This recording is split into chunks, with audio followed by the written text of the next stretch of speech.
கர்த்தருடைய பரிசுத்த நாமத்துக்கு மகிமை உண்டாகட்டும்.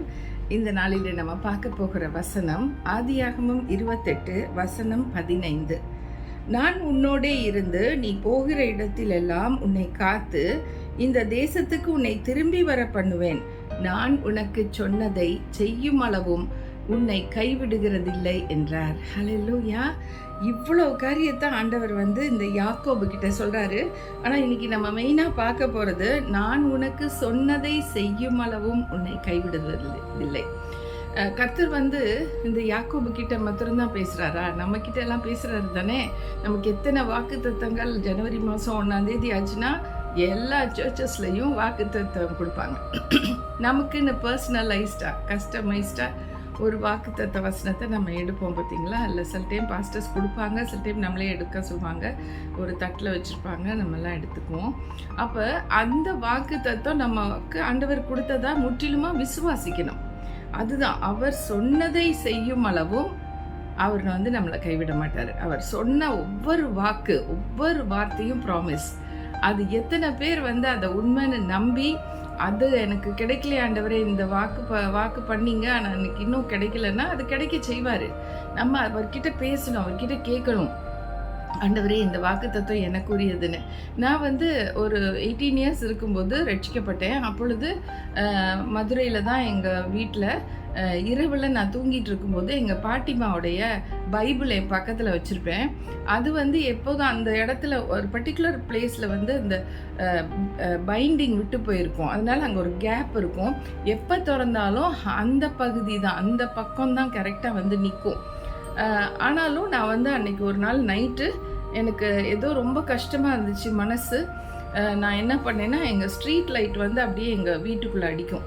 நான் படுத்திருந்த வாக்கில் பைபிள் எடுத்து திறந்தேன். கரெக்டாக அதே இடம் தான் வந்துச்சு. அது வரைக்கும் நான் அவ்வளோ ஒன்றும் கிளியராக ஒன்றும் நான் வாசிக்கலை அந்த இடத்த. பட் அன்னைக்கு எனக்கு ஆண்டவர் ரேமா வார்த்தையாக எரேமியா 33:3 கொடுத்தாரு.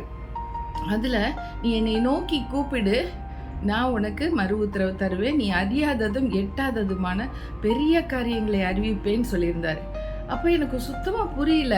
என்னை நோக்கி கூப்பிடுன்னு சொன்னால் அவரை தான் கூப்பிடணும், அவர்கிட்ட தான் ப்ரே பண்ணணுங்கிறது தெரியுது. பட் உனக்கு எட்டாததும் பெரிய காரியங்களை உனக்கு அறிவிப்பேன்னு சொல்கிறது எனக்கு அப்போ தெரியல. ஆனால் இன்னைக்கு ஊழியத்தில் பாருங்க, அப்படிதான் நடக்குது. கோமா பேஷண்ட்டு உயிரோட எந்திரிச்சு உட்காந்துருக்காங்கன்னு சொல்லும்போது உங்களுக்கு எப்படி இருக்கும்? ஃபோனில் தான் ப்ரே பண்ணியிருக்கோம், ஒரே ஒரு ஜெபம் தான் பண்ணியிருக்கேன். அதுக்குள்ளே கர்த்தரோட வல்லமை, அந்த சுகம் கொடுக்குற வல்லமை இறங்கி அந்த அம்மாவை உட்கார வச்சுருக்கு பாருங்க. அப்படிதான் யார், அவங்க பேர் சரஸ்வதி. அவங்க இந்த மாதிரி நிறைய அற்புதங்கள் சொல்லலாம். நான் ஒன்று சொல்கிறேன், பிகாஸ் ஆஃப் டைம் லிமிட். சரஸ்வதின்னு ஒரு அம்மா, அவங்கள எனக்கு தெரியாது, பட் மீனான்னு சொல்லிட்டு என் ஸ்டூடெண்ட்டு, அவங்களோட பாட்டி. இந்த அம்மாவும் இன்னொரு தம்பியும் சேர்ந்து நடைபாதையில் போயிருக்காங்க. இங்கே பழனிக்கு அவங்க கும்பிட போயிருக்காங்க. போகிற வழியில் ஒரு லாரி அவங்கள அடித்து அவங்க அந்த இடத்துல விழுந்துட்டாங்க. அவங்களுக்கு அப்போவே 65 வயசு. ஸோ என்ன பண்ணியிருக்காங்க, ஒரு ஆம்புலன்ஸை பிடிச்சி இங்கே எங்கேயுமே வைக்க வேணாம், மதுரைக்கு கொண்டு போகணுன்னு அவங்களோட சொந்தக்காரங்க கிட்ட பேசி அந்த பையன் கூட்டிகிட்டு போன பையன் சொல்லி அப்போலோ ஹாஸ்பிட்டலில் சேர்த்துட்டாங்க. அப்போலோவில் அவங்க அட்மிட் ஆகிட்டாங்க. அவங்களுக்கு பிளட் எல்லாமே ட்ரெயின் ஆகிடுச்சு பாருங்கள். பழனியிலேருந்து மதுரை வரைக்கும் வரணும். அப்போ அவங்களுக்கு எப்படியோ ஒரு ஆக்சிஜன் அந்த இதெல்லாம் இருக்கும்ல ஆம்புலன்ஸில், அதை வச்சு எப்படியோ காப்பாற்றிட்டாங்க. பட் இங்கே ட்ரெயின் ஆகிடுச்சு ஃபுல்லாக. அதுக்கப்புறம் பிளட்டு ஏற்றணும்னு சொன்னாங்க. அவங்களுக்கு 3 பாயிண்ட்ஸ் தான் இருக்குது. மினிமம் அவங்களுக்கு 7 பாயிண்ட்ஸ் வேணும்.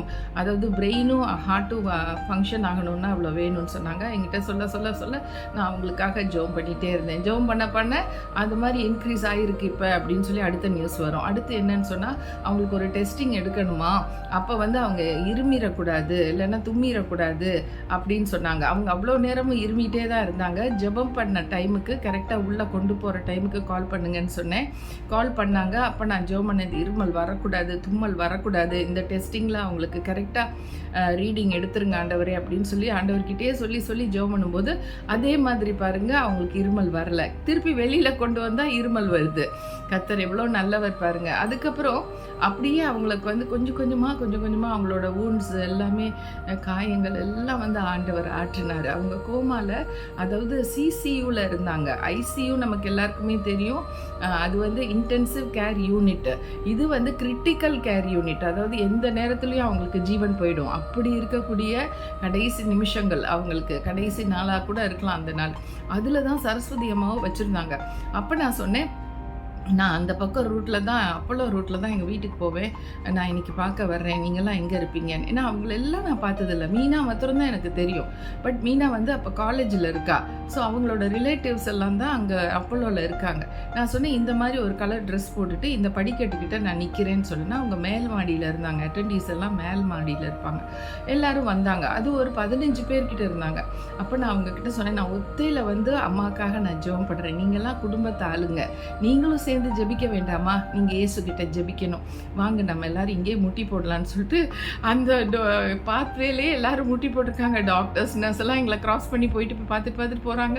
நான் வந்து ப்ரே பண்ணேன், ஆண்டவரே நாங்கள் எல்லாருமே இப்போ இயேசு உங்களை ஏற்றுக்கொள்கிறோம், எங்கள் பாவங்களை எதுனாலும் மன்னிச்சிடுங்க, ஆனால் அவங்களோட ஜீவனை பாதுகாத்துக்கொள்ளுங்க, நாங்கள் செஞ்சதெல்லாம் எங்களுக்கு நீங்கள் மன்னிக்கும் பொழுது நாங்கள் உங்கள் பிள்ளைகளாகிறோம், பிள்ளைகளான அடுத்த நிமிஷம் நாங்களே ஜெபம் பண்ணால் அம்மாவுக்கு நல்ல சுகம் கிடைச்சிரும். ஒத்தையா நான் ஜெபம் பண்ணுறதுக்கு இந்த குடும்பமாக எல்லாரும் சேர்ந்து ஜெபிக்க போகிறாங்க, ஆண்டவரே நீங்கள் அவங்களுக்கு உள்ளத்தில் ஒரு சமாதானம் இப்போவே கொடுங்கன்னு சொல்லி அப்படியே நாங்கள் ஜெபிச்சு அவங்க எல்லாருக்குமே உள்ளத்தில் ஆண்டவர் ஒரு அந்த நேரம் ஜெபிச்சதுக்கப்புறம் ஒரு சுகம் கொடுத்தாரு.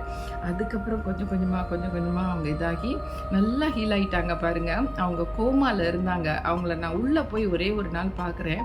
அங்கே வேறு யாருமே இல்லை, ஒரே ஒரு நர்ஸ் தான் இருந்தாங்க. ஒரு 10 பேஷண்ட்ஸ் இருப்பாங்க. எனக்கு சரஸ்வதி அம்மா யாருன்னு கூட தெரியாது. அவங்க சொன்னாங்க, லெஃப்ட் சைடில் இருக்கிறது தான் சரஸ்வதி அம்மான்னு. அவங்களுக்கு மேலே எவ்வளோ டியூப்ஸ், 1000 டியூப்ஸ் இருக்கும் போல். மூக்குக்குள்ளே ஒன்று, காதுக்குள்ளே ஒன்று, தலையில் ஒன்று, நெஞ்சில் ஒன்று. அந்த மானிட்டர்ஸ் கீன்னு அங்கே உள்ளேயே போகிறதுக்கே அவ்வளோ பயங்கரமாக இருக்குது.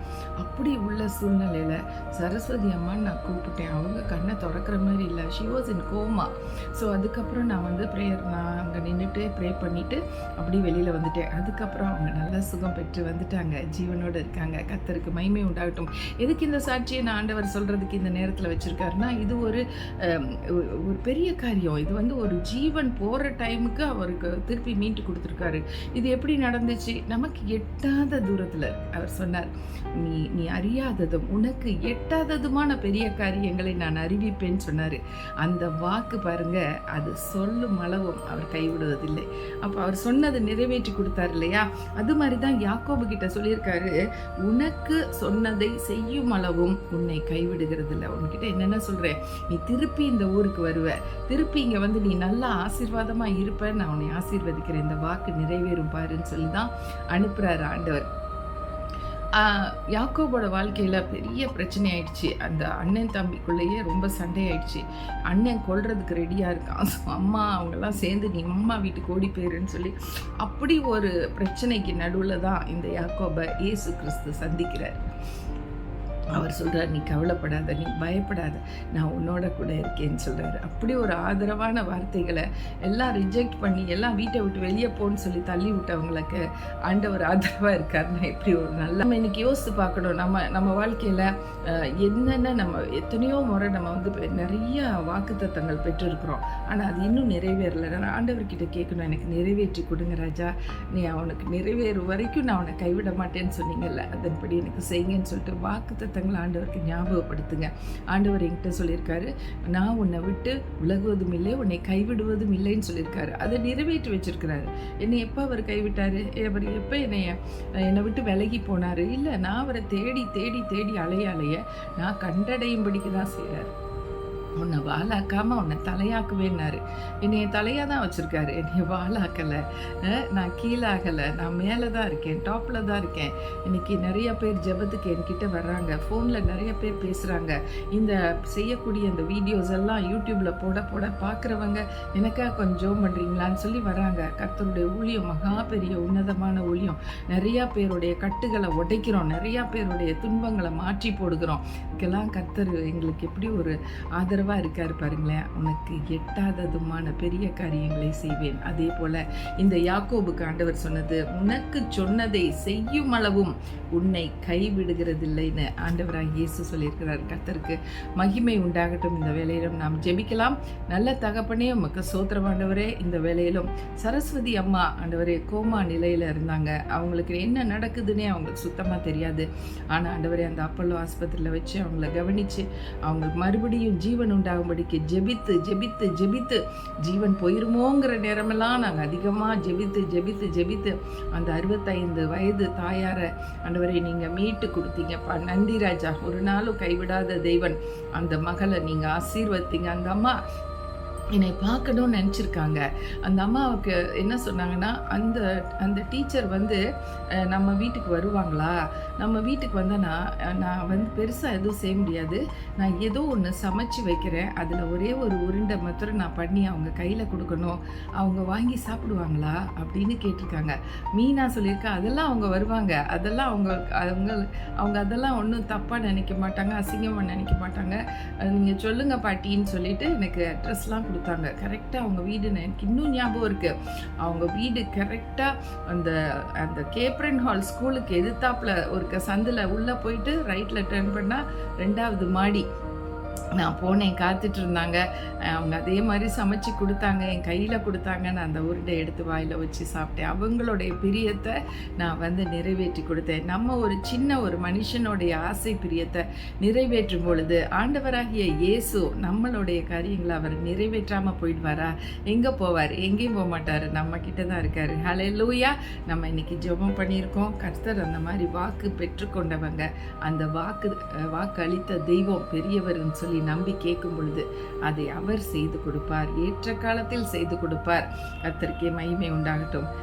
இந்த ஜெபத்தை கேட்ட ஏசப்பா உமக்கு நன்றி. இயேசுவின் நாமத்தில் பிதாவே, ஆமென், ஆமென். Thank you friends for watching this video and God bless you all.